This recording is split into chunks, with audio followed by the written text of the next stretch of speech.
Hi everyone, my name is Mike Rennick. I'm the team lead, the senior broker of Team Rennick, part of that great Mangrove Realty Associates family. Welcome to another edition of Out and Around Florida's West Coast. We tell the story from the aspect of the folks that live here, play here, and work here. My guest on this Super Bowl Sunday morning is Mr. Stephen Reed. Good morning, Steve. Hey, how you doing? Steve is the owner, the publisher of the Longboat Key News and the Sarasota City News. And, well, welcome, first of all. Let's get into just a 30-second controversy. Yeah, give it. What is it? Who are you supporting for the Super Bowl tonight? Oh, it's got to be Tampa Bay. Yes. I mean, it's a little bit of a dream story. So, just a little background here to show how pathetic I am. I grew up in Detroit.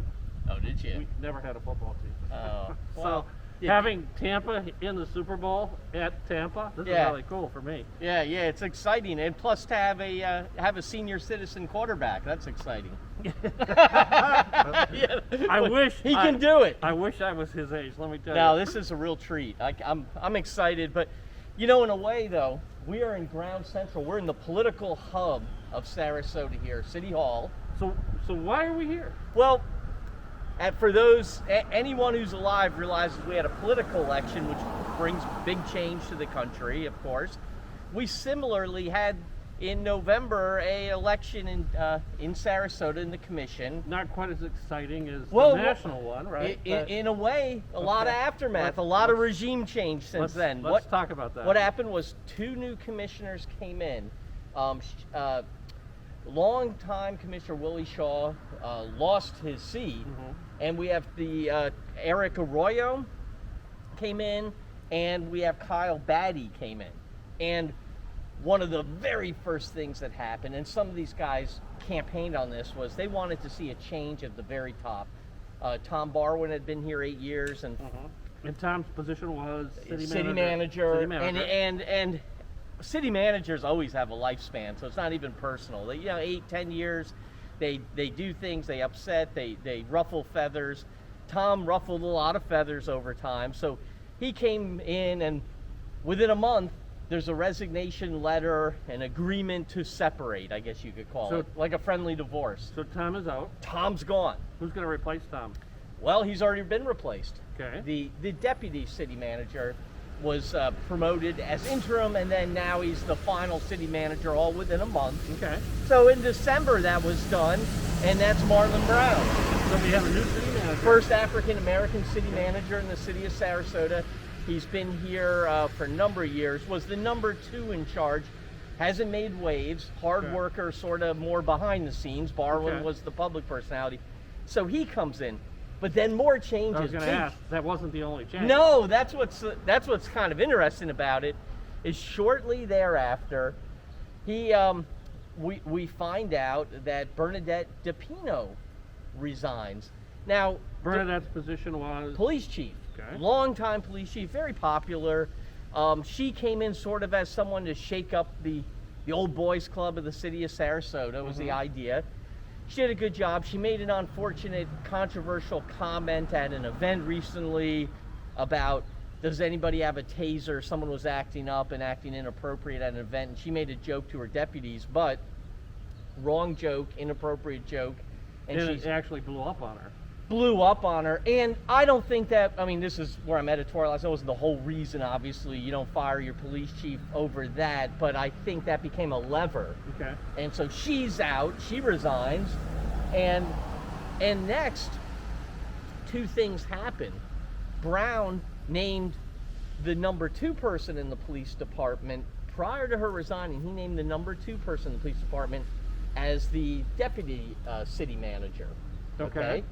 So that's his old job, the number 2 position. That may have played a factor. Basically, Bernadette's number 2 person, who she relied on, was culled, taken from her department, and made the city manager's number 2 person. So then Bernadette resigns. So then, we need a scorecard to keep track of all of this. just next week, the assistant city manager, there's another city manager, there's a deputy city manager, a city manager, and 2 assistant city managers. Okay.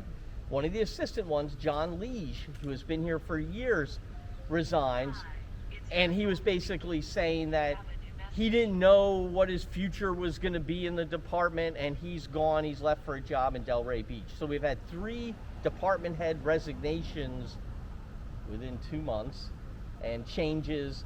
And so that's where we're at in the city. Also, don't we have a different mayor now? Well, that happens every election cycle. Correct. They nominate someone. But yeah, we have Mayor Hagan Brody Okay. is now mayor, and they kind of revolved that around, and Brody's in there. He wasn't a fan of Barwin, so you could see why this was going to change and happen. And So we have a change in the leadership of Sarasota. Yes. And again, you write editorials for your paper and stuff like that, so I'm going to ask you to share your thoughts for a second. What does all this mean? Where are we headed in Sarasota? well, I would say where you're heading is we're on the cusp of some really big issues, and some that are critical for the success of Sarasota. One is the Bayfront plan, you know, the massive plan to redevelop the Bayfront. And for those of you that watch my videos, we've done a video on that, and we're doing an update, so that'll be coming down Yeah, the road. and John, and so that the evolution of that plan and the consummation and implementation of the plan is huge. The other one is is negotiating the symphony, where the symphony goes. Another big controversial issue that got Barwood in some hot water. I think this commission wants to see the symphony relocate and rebuild within the city of Sarasota and not go off to Lakewood Ranch. Another big controversial thing, and I think Barwin didn't accomplish that, and in many ways stumbled around, so that upset the commission. So those are 2 big things. So what we need to do, so a lot of changes, that's our message for today. We need to come back, we need to do updates. You know, we talked about the Bayfront, we talked about the symphony. I've done videos on that. It's time for some updates as we go forward. Steve, any parting thoughts as we wrap this up for today? No, time will tell. Today is to focus on the Super Bowl, and let's hope we have a victory dance next week. Yeah, this is a big deal for us in Florida, and then we got to give them time to see where these issues develop. They're dealing with hotel houses, big deal. We talked about that last week. Yes, sir. Yeah, we're going to have a roundabout built right at the Bayfront there, at the base of the Ringling Bridge. That's a big deal. I heard about that. We've done a video on the roundabouts also. We need to come back and update you on those. Yep. So there's a lot going on in the city, and then you have we'll see what happens as COVID hopefully diminishes, becomes less of an issue. Where does the downtown economy and restaurants coming back? Blah blah blah. So lots of stuff coming at us. on. I'm excited to be able to bring this to you. I partner with Steve. He comes with me every Sunday morning. We bring you up to date. If you have ideas and comments and suggestions, please feel free to share them. Thank you for watching. We'll be back again next week, and we'll have more about what's happening on the west coast of Florida.